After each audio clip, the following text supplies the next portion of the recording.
오늘은 하나님의 끈질긴 사랑이란 제목으로 호세아 강해 설교 첫 말씀을 나누겠습니다.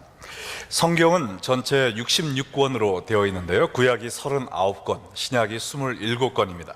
그래서 이거를 암송하기 원하면 3927 구구단으로 생각하시면 되는데요, 이 구약의 마지막 부분에 보면 선지자들의 예언을 기록한 이 예언서, 선지서가 있습니다. 근데 이 선지서는 이사야, 예레미야, 에스겔, 다니엘 등 4개의 대선지서와 그리고 호세아부터 말라기까지 12권의 소선지서로 구분되어 있는데, 대선지서는 더 유명한 또 더 중요한 선지자의 말씀이 아니라 단지 분량이 많은 더 두꺼운 책들은 대선지서로 분류하고 짧은 선지서들은 소선지서로 이렇게 구분을 한 것입니다. 그러므로 이 소선지서도 대선지서만큼 중요하고 은혜로운 말씀이 기록되어 있는 것입니다. 근데 이 호세아서는 소선지서 12권 중에 제일 먼저 기록된 책입니다.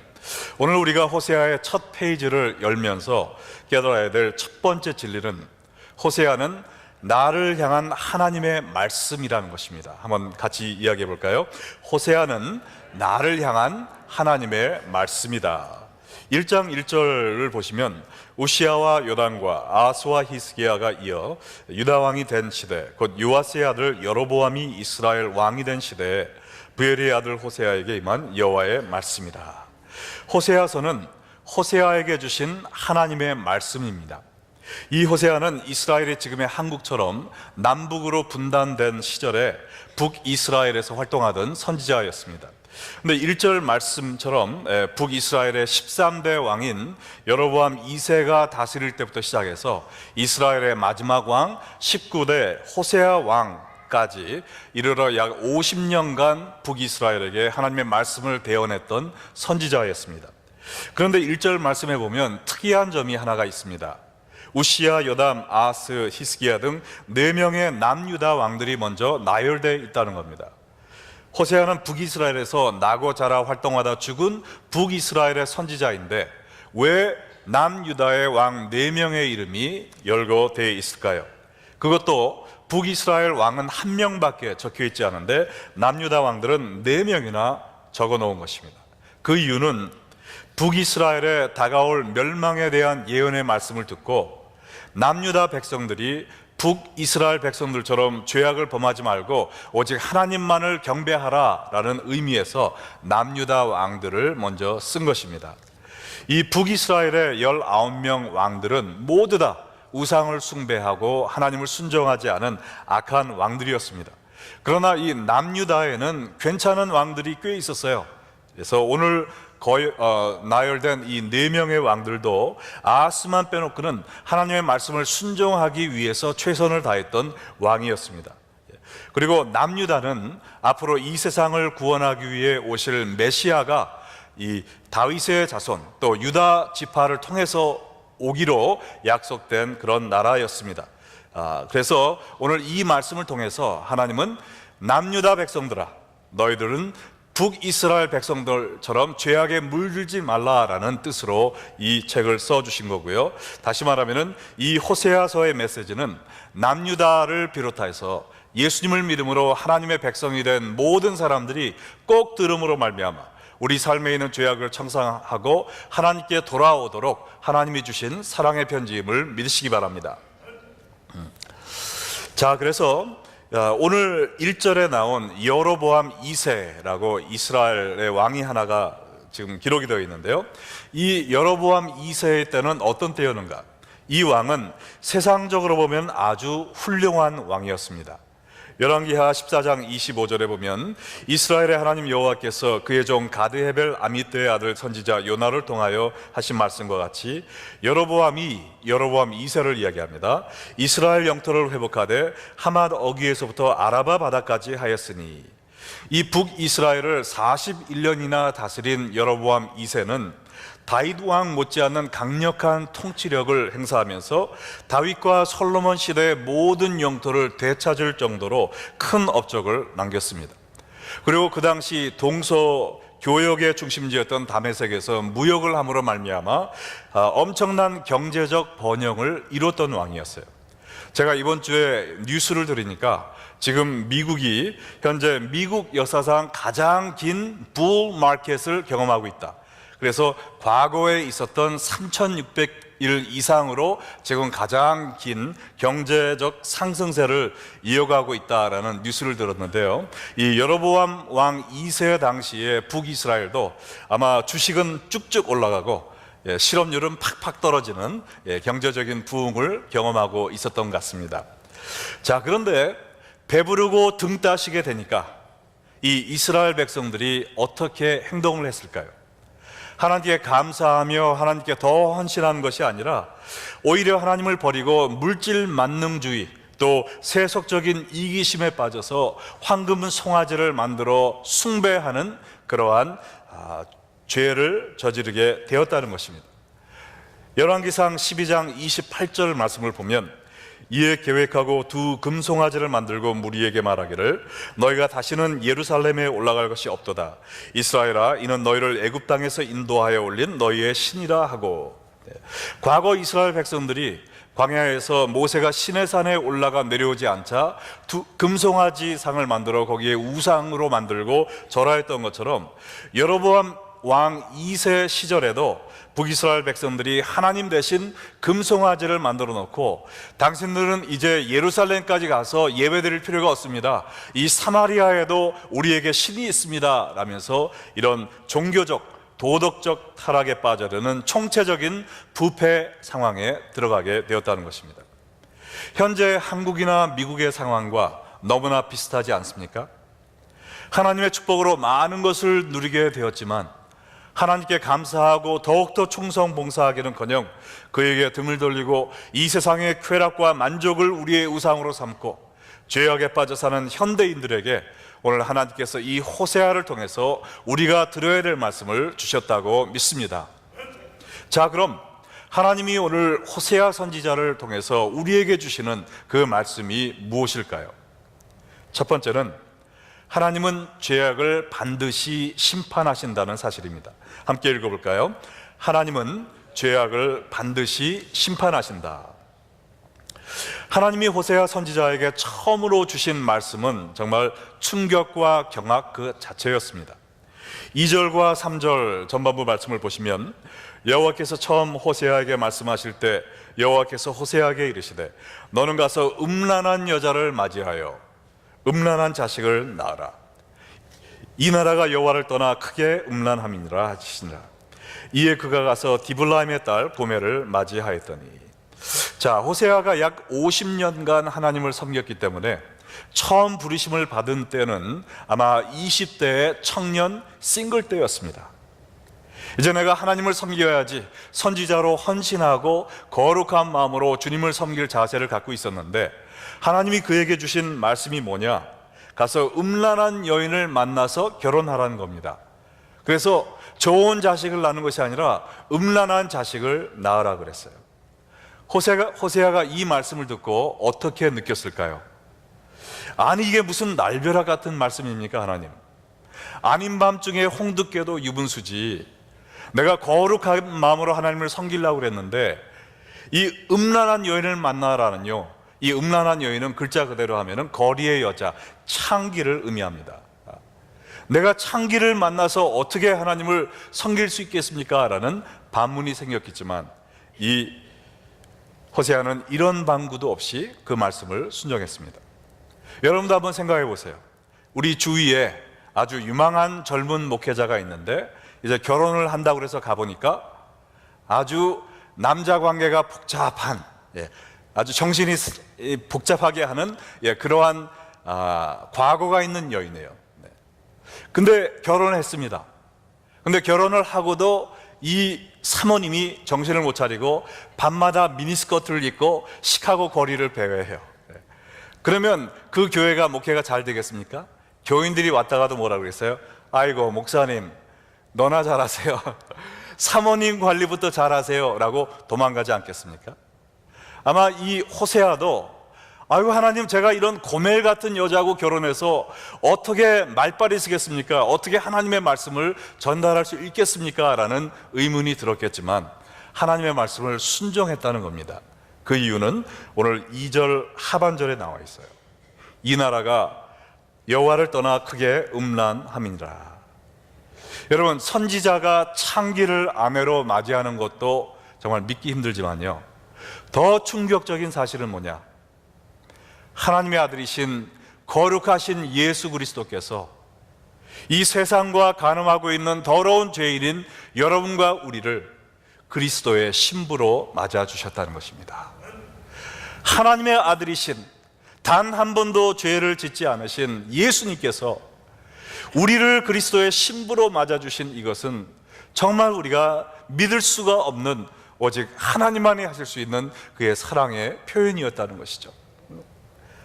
그래서 하나님은 이 사실을 시청각 교육을 통해서 죄악 속에 빠져있는 이스라엘 백성들에게 말하기 원하셨어요. 그래서 이 사실을 깨달은 호세아는 하나님의 말씀에 순종해서 음탕한 여인 고멜을 아내로 맞아들였던 것입니다. 근데 이 고멜은요, 호세아와 결혼한 후에도 그의 방황을 멈추지 않았습니다. 3절 후반줄부터 5절까지 보시면, 고멜이 임신하여 아들을 낳음에 여호와께서 호세아에게 이르시되 그의 이름을 이스르엘이라 하라. 조금 후에 내가 이스라엘의 피를 예후의 집에 갚으며 이스라엘 족속의 나라를 폐할 것임이라. 그날에 내가 이스라엘 골짜기에서 이스라엘의 활을 꺾으리라 하시니라.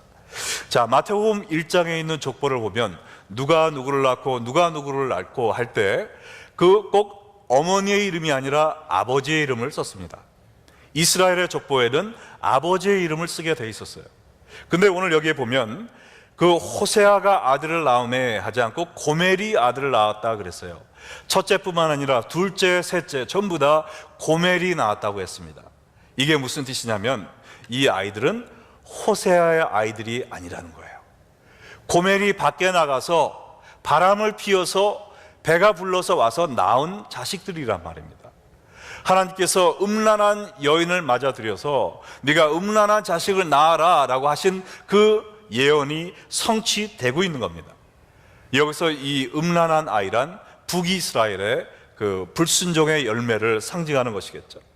이렇게 첫 아이가 태어났을 때 하나님은 그 아이의 이름을 이스라엘로 지어줘라 라고 하셨는데, 이 이스라엘은 이스라엘과 발음은 비슷하지만 하나님이 흩어버리셨다라는 정반대의 뜻을 갖고 있습니다.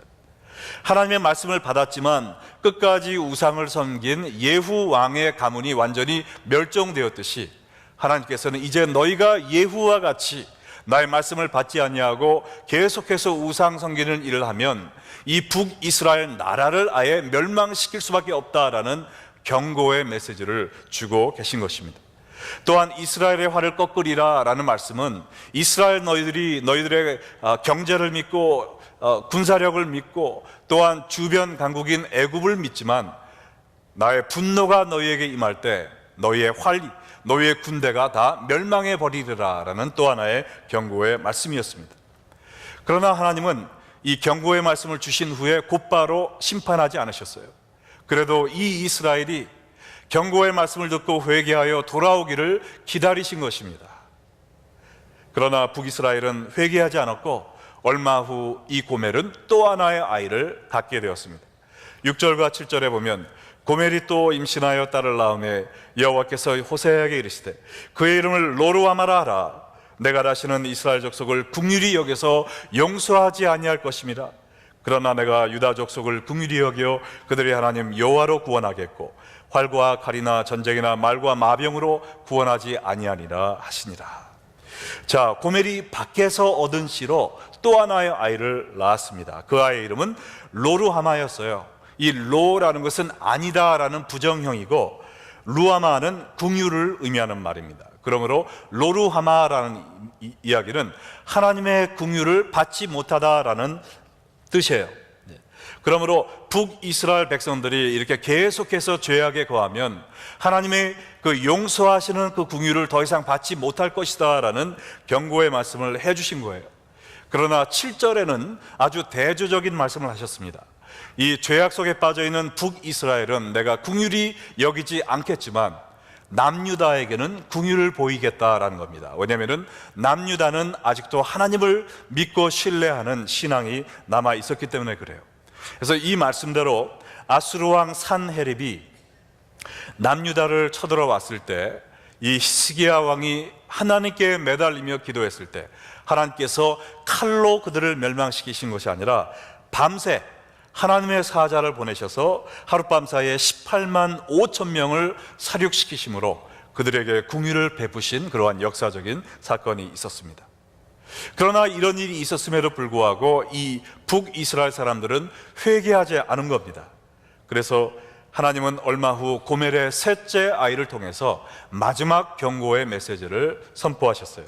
8절로 9절 말씀을 보시면 고멜이 로루하마를 젖댄 후에 또 임신하여 아들을 낳음에 여호와께서 이르시되 그의 이름을 로암미라 하라. 너희는 내 백성이 아니요 나는 너의 하나님이 되지 아니할 것임이라. 이 고대 이스라엘에서는요 아이를 낳으면 일반적으로 3년 동안 모유를 먹였다고 합니다.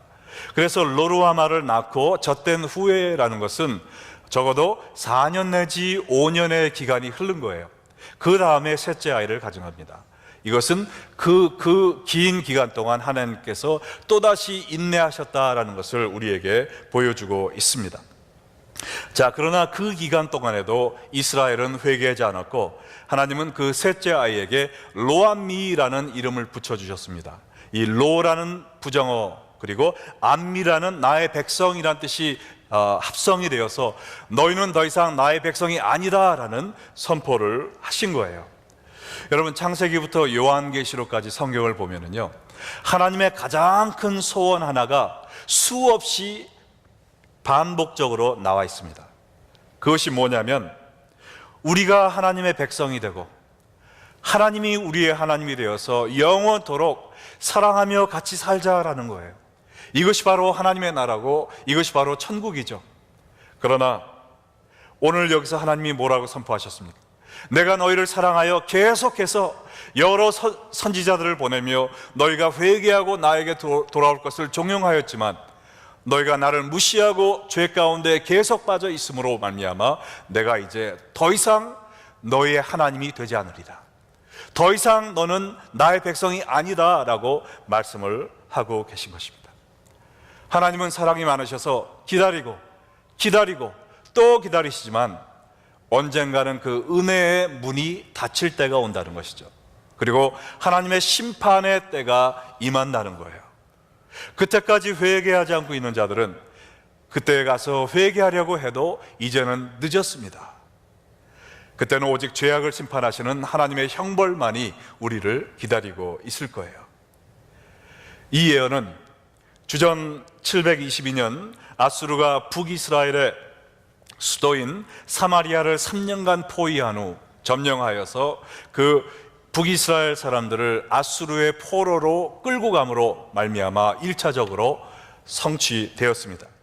그러나 궁극적으로 예수님이 재림하실 때 예수님을 믿지 않고 회개하지 않고 죄 가운데 살았던 모든 사람들이 영원한 지옥의 심판에 들어가게 될 때 완전히 성취될 것이라고 믿습니다. 여러분, 이 호세아라는 이름은요 우리를 구원하시는 자라는 뜻입니다. 히브리 언어예요. 근데 이 호세아라는 말이 헬라어로 번역이 되면 뭔지 아십니까? 바로 예수라는 말로 번역이 된다는 겁니다. 예수님, 우리를 구원한 자로 오신 예수님, 바로 이 구약의 호세아가 예수님을 예표하는 인물이라는 거죠. 호세아를 생각해 보세요. 고멜이 음탕한 죄에 빠진 여인이라는 것을 알면서도 자기의 아내로 맞아줬습니다.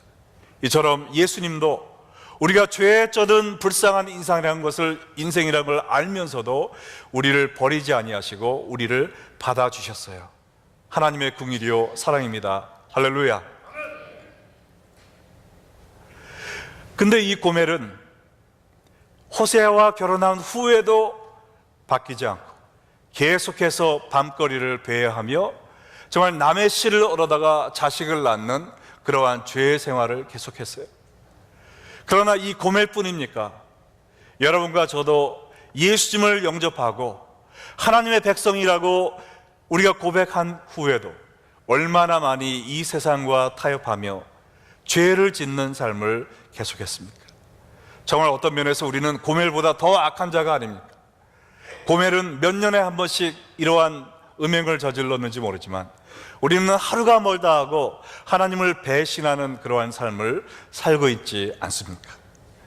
그럼에도 불구하고 하나님은 그때마다 우리를 형벌하지 아니하시고 여러 선지자들로, 예배로, 말씀으로, 성령의 책망하는 말씀을 통해서 내게로 돌아오라, 회개하고 돌아오기만 하면 내가 너를 용서해 주겠노라라는 그러한 독백을 하시면서 우리가 돌아오기를 기다리고 계십니다. 여러분, 정말 호세아가 멀쩡히 살아있는데도 밖에 가서 남의 씨앗을 가지고 온 고멜을 바라보던 그 호세아의 고통이 바로 예수님을 믿는다고 고백하면서도 하나님의 가슴에 대못을 받는 죄악 속에 사는 우리를 바라보는 하나님과 예수님의 찢어지는 가슴이라고 믿습니다. 여러분, 하나님은 우리를 정말 사랑하셔서 우리가 돌아오기만을 기다리고 또 기다리시지만 언젠가 그 은혜의 문이 닫힐 때가 온다는 것입니다. 더 이상 용서받을 수 없는 때가 온다는 거예요.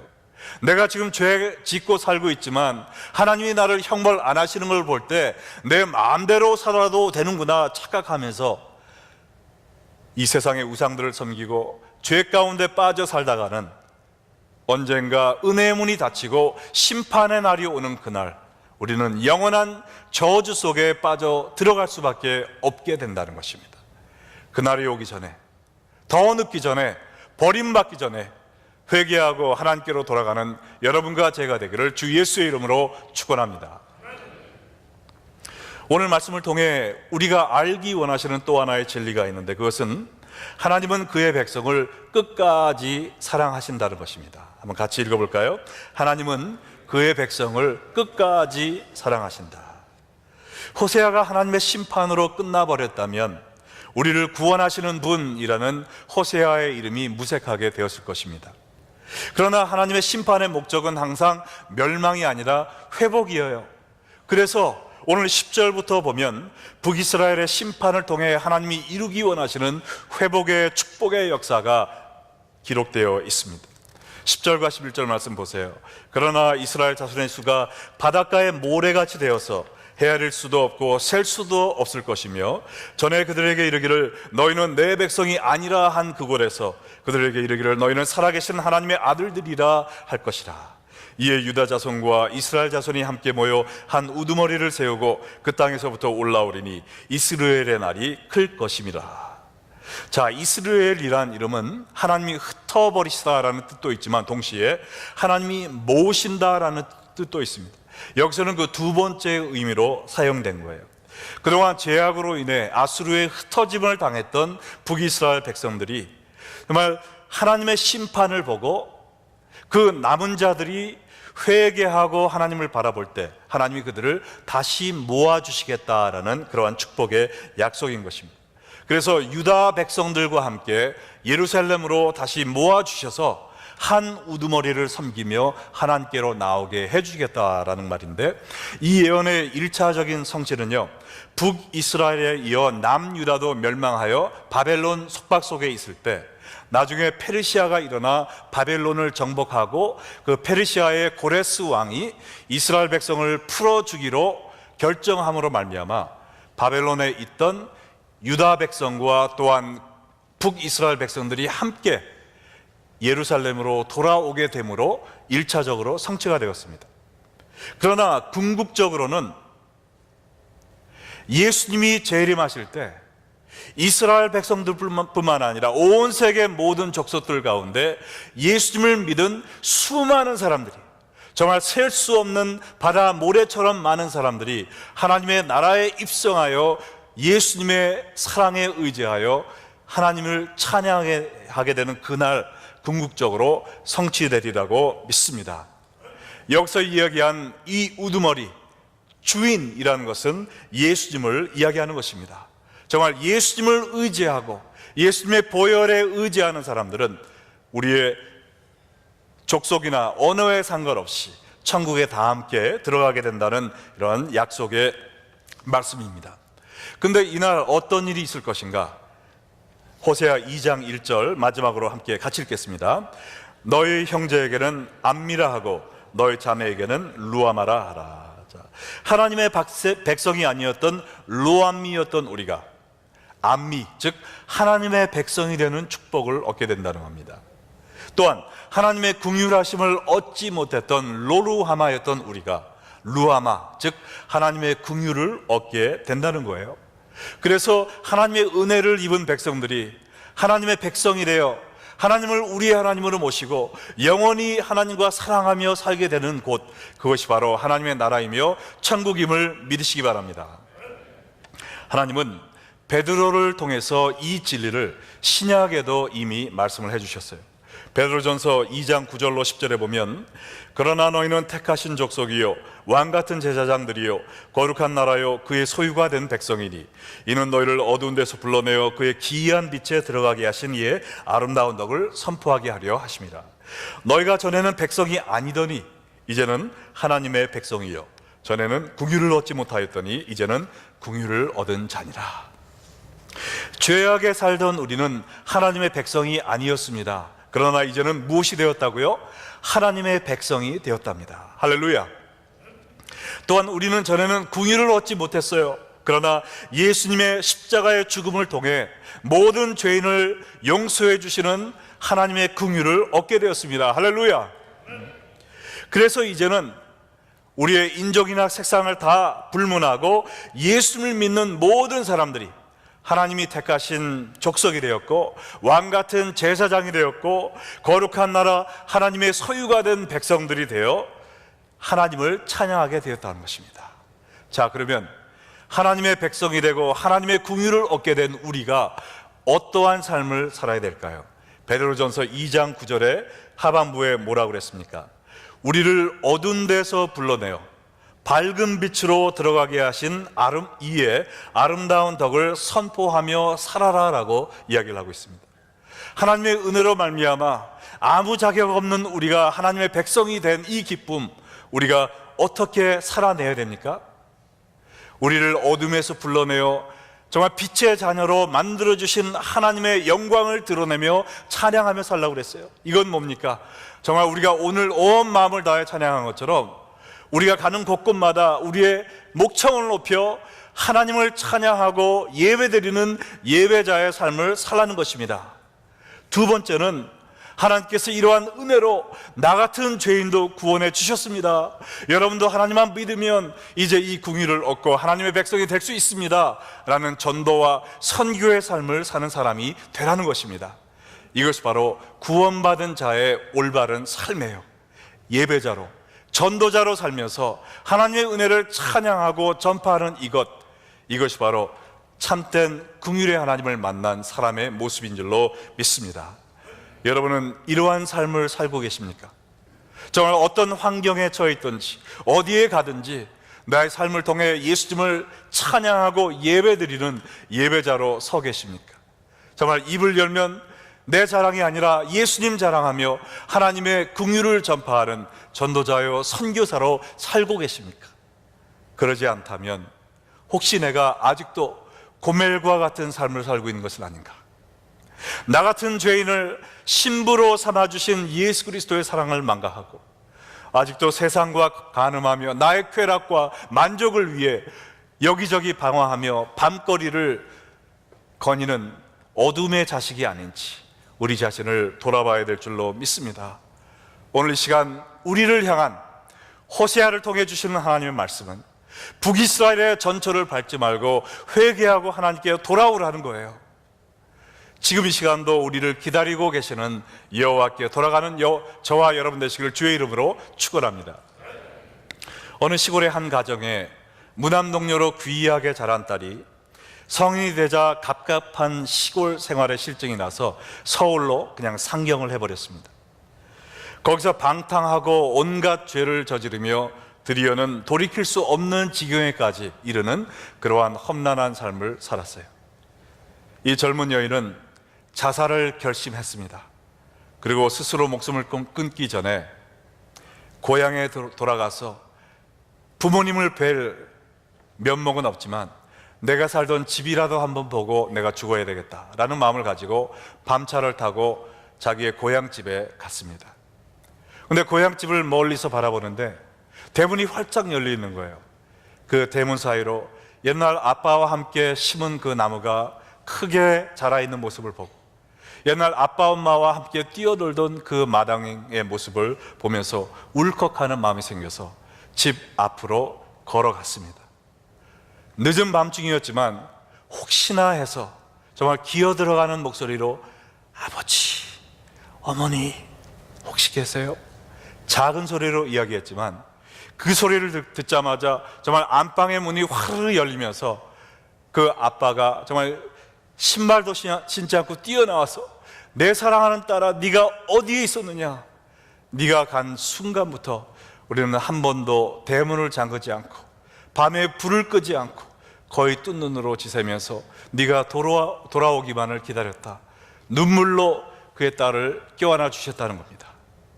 거기서 그 딸이 무너지고 새롭게 되어 부모님과 행복하게 살았다는 것이죠.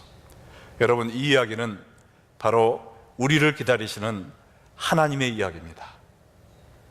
하나님의 사랑을 깨닫지 못하고 이 세상에서 사는 것이 더 기쁨을 줄 것으로 오해해서 하나님을 등지고 세상에 나갔지만 우리가 세상에서 경험하는 것이 무엇입니까? 온갖 상처와 또한 낙담뿐 아닙니까? 우리는 이제 나는 아무것도 할 수 없는 죄인이야, 하나님도 나를 받아주시지 않을 거야 라는 생각을 할 수가 있지만 우리가 있는 모습 그대로 하나님께 나오면 하나님은 양팔을 벌리고 우리를 맞아주기 위해 기다리고 계심을 발견하게 될 것입니다.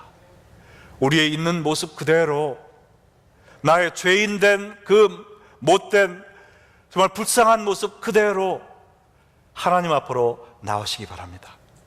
회개하는 마음으로 주 앞에 나오실 때 하나님은 이미 여러분을 용서하시고 버선발로 달려나와 여러분을 안아주시고 여러분을 회복시켜 주시고 정말 긍휼을 얻지 못하던 우리가 긍휼을 얻은 사람으로 백성이 아니었던 우리가 하나님의 백성이 되어 영원히 하나님의 나라에서 하나님과 사랑하며 살게 되는, 그래서 입을 열면 찬양이요 영광이요 예배요, 사람을 만나게 되면 전도요 선교, 여기에 올인된 여러분과 제가 될 줄로 믿습니다. 다 함께 기도하시겠습니다.